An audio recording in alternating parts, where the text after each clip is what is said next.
Welcome to Karen Speaking Beautiful. Help me to grow this content by subscribing my channel. Here is story of the day. Morning on the farm was supposed to be peaceful. The kind of morning where the scent of dew clung to the air, and the distant hum of crickets slowly faded as the sun stretched across the sky. The kind where the only real concern was whether the coffee was too hot to drink in one gulp. But today wasn't that kind of morning. The moment I stepped outside, coffee in hand, I saw it. A swing set.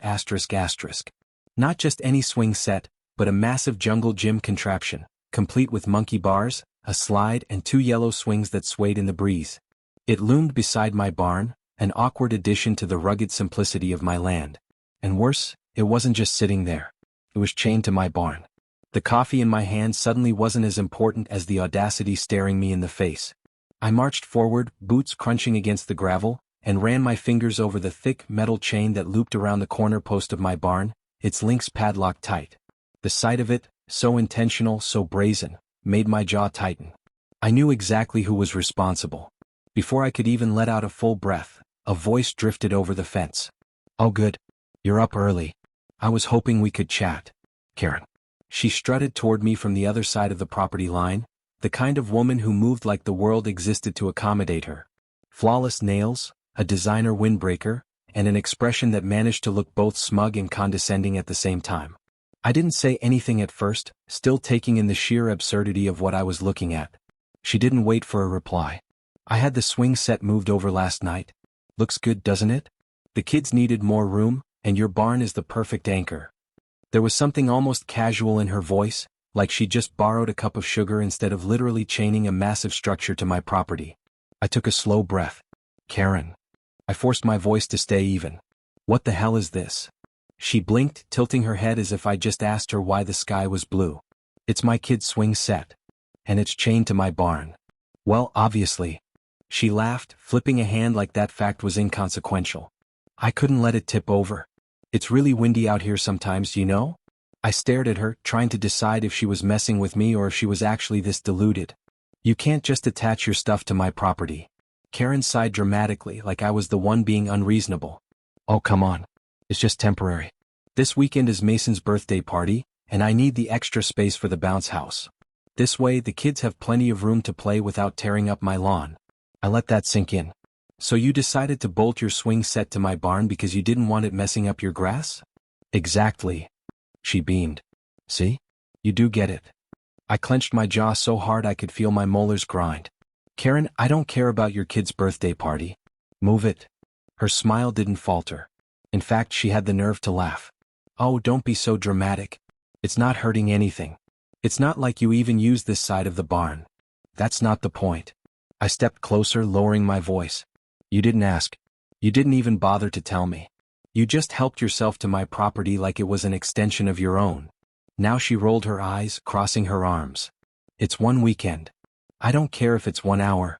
You have until tomorrow to get rid of it." Karen's smile curdled. The fake friendliness peeled away, leaving behind something colder. "Oh please. What are you gonna do? Sue me?" She laughed again, sharp and taunting. "You're always talking about how you don't want trouble with the neighborhood. So let's be real, you're not going to do anything." I could feel the heat rising up my neck, a slow, seething burn. She was right about one thing: I avoided drama. I had better things to do than waste time fighting with entitled neighbors. But this wasn't minor. This wasn't some petty sidewalk dispute or overgrown tree branch.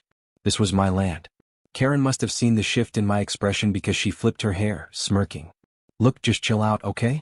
It's not a big deal. I'll take care of it after the party.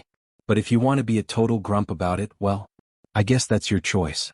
She turned, heading back toward her house like the conversation was over. Like she'd won. I watched her go, my fists tight at my sides. Everything in me wanted to storm after her, to rip the chain off the barn and dump the whole swing set in the middle of her perfectly manicured lawn. But then, something clicked. A slow, simmering sort of calm settled over me. Karen thought she had me figured out, that I'd just roll over and let her do whatever she wanted. She was wrong. As I turned back to the swing set, my gaze shifted to something else.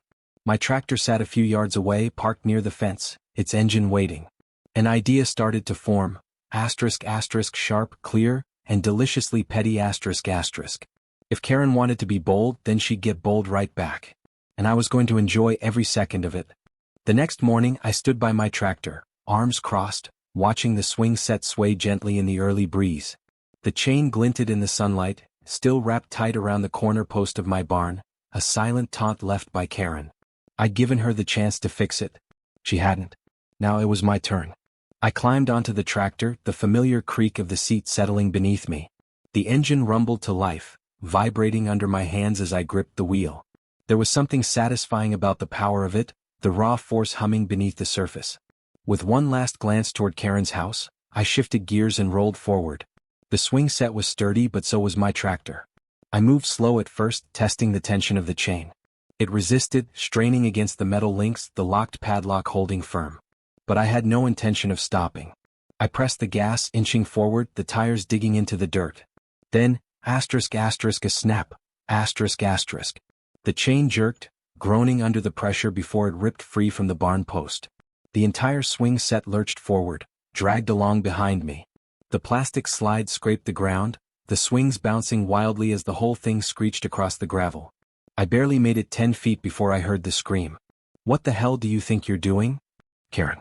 I slowed the tractor just enough to turn and see her charging toward me, robe flying, coffee mug in one hand. Her face was a shade of red that didn't look entirely healthy. I cut the engine. "Oh, good morning, Karen." Her eyes bugged at the sight of her beloved swing set dragged halfway across the yard. "Are you insane?" I gestured toward the chain. "You left your junk attached to my barn. I figured I'd return it to you." She stomped closer, seething. "You have no right to touch my property." I let that hang between us for a second, then slowly turned to look at my barn. "My property?" I repeated. Karen faltered for half a second, but her arrogance snapped back into place fast. "That's different. You don't even use that side of the barn. This is just—" She waved a hand as if struggling to find words outrageous enough to express how deeply she believed she was the victim here. I climbed down from the tractor, walking toward her, keeping my voice even. "You had all night to move it. I gave you a chance to fix your mistake. You didn't. Because I shouldn't have to." She planted her hands on her hips, glaring. "You're acting like some kind of lunatic over a harmless swing set. It wasn't hurting anything." I took another step forward, lowering my voice just enough to make her lean in. "You know what, Karen? I don't care if it was a single blade of grass. You don't get to decide what happens on my land. And you sure as hell don't get to chain your crap to my barn and expect me to just deal with it." She opened her mouth, but I wasn't done. "You're always pulling this, aren't you?" I tilted my head, watching her reaction. "You push people just enough, count on them being too polite to push back. And when someone finally does, you act like the victim." That hit. For a fraction of a second, I saw something flicker in her eyes. A hesitation. Crack. Then just as quickly she doubled down. "You're just bitter," she snapped. "Bitter and lonely and—" "Karen." My voice was dead calm. "Move the swing set. Or I keep driving." Her mouth snapped shut. For the first time since I'd known her, she looked genuinely unsure. Then, like magic, the mask slid back into place. Her expression shifted, not angry, not embarrassed. Calculating, like she was already planning her next move. "Oh, you're gonna regret this," she murmured. I raised an eyebrow. "Try me." She didn't say another word. Just turned sharply on her heel, storming back toward her house, her robe billowing behind her like some kind of entitled cape. I watched her go, the slow burn of satisfaction settling in. This wasn't over. Not by a long shot. By the time I parked the tractor and stepped back to admire my handiwork, Karen was already on the phone. Her voice carried across the yard, shrill and furious, snapping off phrases like illegal destruction of property and pressing charges. I smirked, wiping my hands on my jeans. She could call whoever she wanted. I hadn't damaged a thing, just relocated it back to her yard like any good neighbor would. A few minutes later, I heard the unmistakable crunch of tires on gravel. I turned to see a sheriff's deputy pulling up, his cruiser rolling to a stop just beyond the fence line. Karen practically lunged toward him as he stepped out, her phone still clutched in one manicured hand. "Officer. Thank God you're here." She gestured wildly at the swing set, which now sat lopsided in her yard, one leg still half dragged through the dirt from where I'd pulled it loose. The deputy, a guy I vaguely recognized maybe from town, adjusted his belt and gave her a measured look. "All right, ma'am. What seems to be the problem?" Karen spun on her heel, jabbing a finger toward me like she was presenting Exhibit A in a courtroom. she spat, practically vibrating with rage. Stole my children's swing set. He dragged it across the yard with a tractor and completely destroyed it. The deputy turned to me, waiting. I shrugged. Didn't steal a thing. Just returned what she chained to my barn. Karen scoffed like the very idea of that was preposterous. Oh, don't be ridiculous. It wasn't doing any harm. The deputy scratched his chin. So, you put your swing set on his property? Karen hesitated. Just for a second. Then she doubled down. It was a temporary solution. I was going to move it after the weekend. He had no right to. Ma'am, the deputy interrupted, holding up a hand. Did you have permission to attach it to his barn? Silence. Karen blinked, floundering. That's not the point. It kinda is, the deputy said, flipping open a small notepad. Karen made a high-pitched noise, somewhere between a scoff and a shriek. I knew you wouldn't do anything. This is harassment. I'm calling my lawyer. The deputy sighed, rubbing the bridge of his nose. Ma'am, I'd suggest you call a handyman instead. That swing set ain't looking too sturdy now.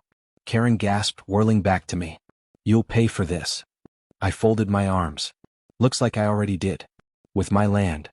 She let out a frustrated screech, then stormed back toward her house, yanking out her phone and muttering furiously under her breath. The deputy glanced at me. She like this often? I chuckled. You have no idea. He snapped his notepad shut. Well, no law against moving something off your property. Looks like this is a neighbor dispute, not a police matter. I gave him a polite nod. Appreciate your time. As he walked back to his cruiser, I caught Karen watching from her porch, seething. She wasn't done, not by a long shot. And neither was I. The next morning, I woke up to something that made my blood boil. Karen had moved the swing set back. Not only that, but she had doubled down. This time she'd reinforced it with thicker chains, extra padlocks, and even a handwritten sign taped to my barn that read, "This is my legal property now. Try to move it again and I'll issue." I stood there for a long minute just staring. I had given her every chance. I had tried being reasonable. I had even involved law enforcement and still, still, she had the audacity to pull this stunt. Karen had made a fatal mistake. She thought she could bully me into backing down. What she didn't realize was that I was done playing fair. So I got to work. I started with my camera. A few crisp photos of her illegal claim to my barn, making sure to capture every detail, the chains, the locks, the absurd sign in her loopy handwriting. Then I called my lawyer. By noon, I had the county zoning office on the phone. By 2, I had forwarded the photos to my homeowners association. And by 4? Well, that's when the real fun began. Because at exactly 4:15 p.m., a tow truck arrived. Karen must have heard the rumbling engine because she practically materialized on her porch, eyes wide in disbelief as the driver, a burly no-nonsense guy named Rick stepped out and started inspecting the chains. What do you think you're doing? Karen shrieked, flying down her steps. Rick didn't even look up. Got a call about an unauthorized structure on private property. Owner wants it gone. I'm the owner, she screamed, pointing at me. He's the one stealing my stuff. Rick finally turned to her, his expression bored. Ma'am, you got a property deed that says this barn is yours? Karen spluttered, her face going every shade of red imaginable. That's not the point. Rick sighed, clearly dealing with crazy on a daily basis. Ma'am, the only point that matters is that this structure is on his land. He gestured to me. And he has a legal right to remove it.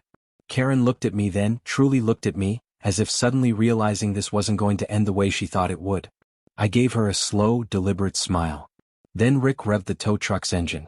The chains groaned, metal straining as the swing set lurched, being dragged off my barn and straight onto the truck's flatbed.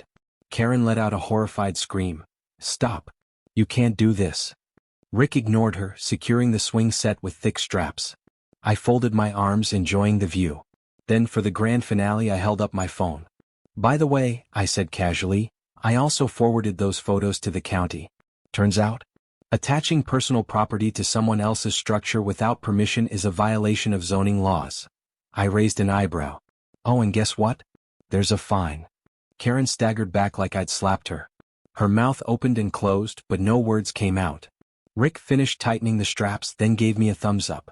Where's this thing headed? I turned to Karen, smiling. Would you like it on your lawn? Her face twisted, caught between rage and defeat. She spun on her heel and stomped back to her house, slamming the door so hard the windows rattled. I chuckled, turning back to Rick. Junkyard it is.